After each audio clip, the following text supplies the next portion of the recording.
प्यारे बच्चों, देखिए अब हम पाठ 2 पतंग कक्षा 12वीं पतंग जो है आलोक धनवा द्वारा रचित है, उससे संबंधित प्रश्न हम देख रहे हैं।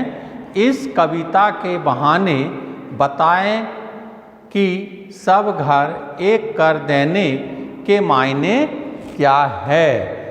क्या है तो देखें, कविता के बहाने कविता में सब घर एक कर देने के मायने का अर्थ है सीमा का बंधन समाप्त हो जाना।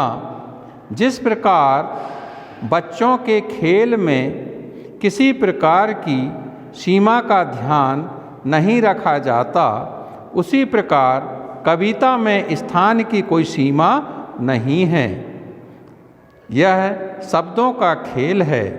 कवि बच्चों की तरह पूरे समाज को एक मानता है।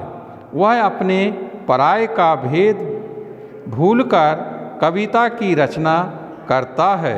कविता समाज को बांधती है और एक करती है।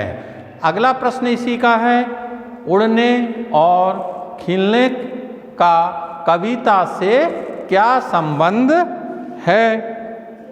तो देखिए, कवि कविता की रचना करते समय कल्पना का सहारा लेता है। उसका मन प्रकृति की प्रत्येक वस्तु तक पहुँचने का प्रयत्न करता है।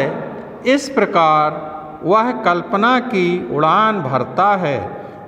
इसी प्रकार कवि के खिलने से अर्थ कविता की रचना के साथ इसका प्रसन्नचित्त रहना आवश्यक है।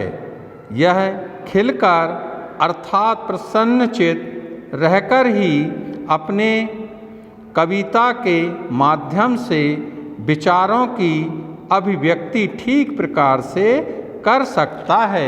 ये 2 प्रश्न पतंग कविता से अवतरित हैं, आप अपनी कॉपी में नोट कर लेंगे।